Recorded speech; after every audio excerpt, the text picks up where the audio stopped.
सूर्य हुए परम उच्च। नवग्रहों में राजा सूर्यदेव अपनी राशि का परिवर्तन करने जा रहे हैं तथा वर्तमान गुरुदेव बृहस्पति की मीन राशि को छोड़कर मंगल की मेष राशि में प्रवेश करने जा रहे हैं। 13 अप्रैल की देर रात्रि का ये परिवर्तन होगा जब मेष राशि में सूर्यदेव का प्रवेश होगा। इसी के साथ साथ सूर्यदेव अपनी उच्च राशि में प्रवेश कर जाएंगे। प्रिय दर्शकों, जब भी कोई ग्रह अपनी उच्च राशि में पहुंचता है तो उसका प्रभाव, उसकी क्षमता, उसके बल में कई सौ गुना वृद्धि हो जाती है तथा वो ग्रह अत्यंत सकारात्मक परिणाम प्रदान करता है। अब सूर्यदेव जो नवग्रहों में राजा है, राजा के समान ही इनका कर्तव्य है, उत्तरदायित्व है, क्षमता है, प्रभाव है। एक विशेष आभामंडल सूर्य के पास होता है जिसका प्रभाव समस्त राशि के जातकों को प्राप्त होता है। अब जब सूर्य परम उच्च होंगे तो निश्चित रूप से समस्त राशि के जातकों को कुछ विशेष लाभ देने जा रहे हैं, कुछ बड़े योग बनाने जा रहे हैं। जय श्री गणेश, नमस्कार। मैं आचार्य संजय द्विवेदी। मेरे समस्त प्रबुद्ध दर्शकों का मेरे चैनल पर हार्दिक स्वागत है। प्रिय दर्शकों, आज मैं वृश्चिक राशि के लिए सूर्यदेव के इस राशि परिवर्तन का, उनके परम उच्च काल का किस प्रकार का प्रभाव प्राप्त होने वाला है, इस समय में वृश्चिक राशि के जातकों को कितना लाभ प्राप्त होगा, किन भावों में प्रबलता आएगी अथवा कहीं पर कोई समस्या है या अवरोध है तो उसका क्या निराकरण है, संपूर्ण विश्लेषण मैं पूर्ण तर्क के साथ करने जा रहा हूं। प्रिय दर्शकों, इस राशिफल को आप अपने लग्न तथा राशि दोनों के अनुसार देख सकते हैं। वृश्चिक राशि मंगल की ही राशि है, जहां पर मंगल की दूसरी राशि में मेष राशि में सूर्यदेव का ये परिवर्तन हुआ है। सूर्यदेव का ये परिवर्तन वृश्चिक राशि के लिए षष्ठम भाव में हुआ है।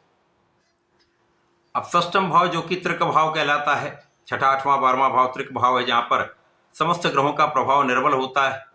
परंतु यहां पर सूर्यदेव एकमात्र ऐसे ग्रह हैं जिन पर कोई तृक दोष नहीं लगता, अतः यहां पर किसी प्रकार का कोई बड़ा नकारात्मक प्रभाव प्राप्त नहीं होगा। लेकिन यहां पर सूर्यदेव जिस भाव के स्वामी हैं, उस भाव के प्रभाव में कुछ कमी अथवा अवरोध या किसी प्रकार की समस्या निश्चित रूप से हो सकती है।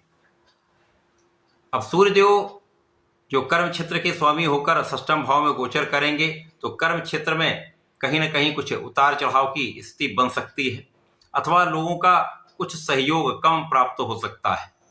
उच्चाधिकारियों से विशेष रूप से कुछ मतभेद होते हैं, अपने सहकर्मियों के साथ कुछ निरंतरता प्राप्त नहीं होती, जिसके कारण कुछ समस्याएं आती हैं। परंतु यहाँ पर डरने की आवश्यकता किसी प्रकार से नहीं है, क्योंकि यहाँ पर लग्न का भाव भी अच्छा है तथा यहाँ पर सूर्यदेव महाबलवान होंगे।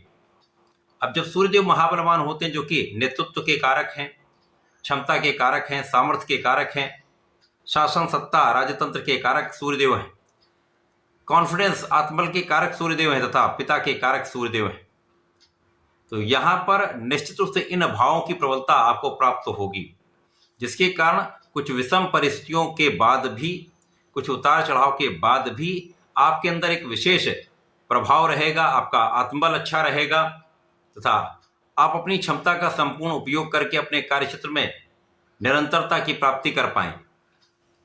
बहुत कुछ अवरोध के बाद भी यहाँ पर आपको एक अच्छा लाभ प्राप्त होने जा रहा है। इस पूरे समय में आपको डिगाने का प्रयत्न करने वाले लोग हो सकते हैं, बैक बीटिंग वाले लोग हो सकते हैं, कुछ आपकी आलोचना करने वाले लोग हो सकते हैं, जो शत्रुवत भाव रखते हैं वो भी यहाँ पर होंगे। परंतु आपके शत्रुओं का विनाश निश्चित है, यहाँ पर किसी प्रकार का कोई संदेह नहीं है। यहाँ पर प्रबल रूप से शत्रुहंता बनेगा, जो शत्रुओं का विनाश भी करेगा, आपको रोगों से भी मुक्त करेगा, आपको आपके ऋण से भी मुक्त करने वाला है। इसी प्रकार से इस समय में आपकी कानूनी समस्याओं में आपका पक्ष बलवान रहेगा, कानूनी समस्याओं में आप विजयी भी रहने वाले। इस विशेष समय में जब सूर्यदेव परम उच्च होंगे तो सूर्य का बल आपको विदेश यात्राएं करा सकता है, विदेश में आपका अच्छा नाम करा सकता है, विदेश सेवाओं में विशेष रूप से आपकी पद वृद्धि होती है, आपको धन का लाभ मिलता है तथा आपका मान सम्मान बढ़ता है। इसी प्रकार से जो जातक विदेश में जाकर नौकरी करना चाह रहे हैं, ये आपका मार्ग सफल हो सकता है, आपको विदेश में जाकर नौकरी मिल सकती है। अथवा यहाँ पर जो जातक नौकरी के लिए प्रयास कर रहे हैं उनका ये प्रयास सफल होने वाला है। एक अच्छा कार्यक्षेत्र आपको प्राप्त हो सकता है। इसी प्रकार से आपके कार्यक्षेत्र में यदि आप नए अवसर चाह रहे हैं, नई अपॉर्चुनिटीज के लिए वेट कर रहे हैं, तो यहाँ पर अच्छे अवसर आपको प्राप्त हो सकते हैं। केवल यहाँ पर आपको ध्यान रखना है कि यहाँ आप विवेकशील हों, विचार करके कोई निर्णय लें, तो किसी प्रकार की कोई बड़ी समस्या नहीं आई। आपके कार्यक्षेत्र में आपके सहकर्मियों का संपूर्ण उपयोग तथा लाभ प्राप्त करने के लिए आपको उनके साथ एक अच्छा कोऑर्डिनेशन बनाना चाहिए। अपने व्यवहार में कुछ परिवर्तन करें, रिजिडिटी से बचेंगे, दृढ़ता से बचेंगे, फ्लेक्सिबिलिटी लाएंगे तो समस्याएं कम हो जाएंगी, आप उसका लाभ प्राप्त कर पाएंगे। इसी प्रकार से अपने सीनियर से, अपने उच्चाधिकारियों से मतभेद भुलाकर उनका सहयोग लेने का प्रयत्न करें, जिससे आपके मार्ग में आ रही समस्याओं का अंत होगा। इस समय में पिता के कार्यक्षेत्र में भी कुछ समस्या आ सकती है, पिता का भाव कुछ पीड़ित हो सकता है, यहाँ आपको ध्यान देना चाहिए। पिता के स्वास्थ्य में कुछ समस्या आ सकती है, अतः यहाँ आपको उनके स्वास्थ्य का पूर्ण रूप से ध्यान रखना चाहिए। बाकी ये जो सूर्य का राशि परिवर्तन आपके षष्ठम भाव में है, यहाँ पर सूर्यदेव को किसी प्रकार का कोई दोष नहीं है। इस समय में आप चाहेंगे तो आप अपने ऋण से मुक्त हो पाएंगे। यदि व्यापारी गण हैं, आप ऋण लेने का प्रयत्न कर रहे हैं, तो अच्छी संस्थाओं से अथवा सरकारी संस्थाओं से आपको ऋण प्राप्त हो सकता है। तो इस समय में विचार करके समझदारी से यदि आप कार्य करेंगे, अपने अहंकार को त्याग देंगे, सबका सहयोग लेकर, सहयोग देकर आप कार्य करेंगे तो समस्याएं कम होंगी, आपका लाभ प्राप्त होता जाएगा। परंतु इस समय में सबसे अच्छी बात यह है, आपके शत्रुओं का विनाश निश्चित होगा।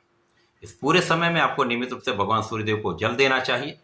नियमित रूप से संकट मोचन श्री हनुमान चालीसा का पाठ करना चाहिए। हनुमानाष्टक का पाठ अवश्य करें, जिससे आपके मार्ग में आ रही बाधाएं दूर हों, समस्याएं दूर हों, आप अपने ऋण से मुक्त हो पाएं।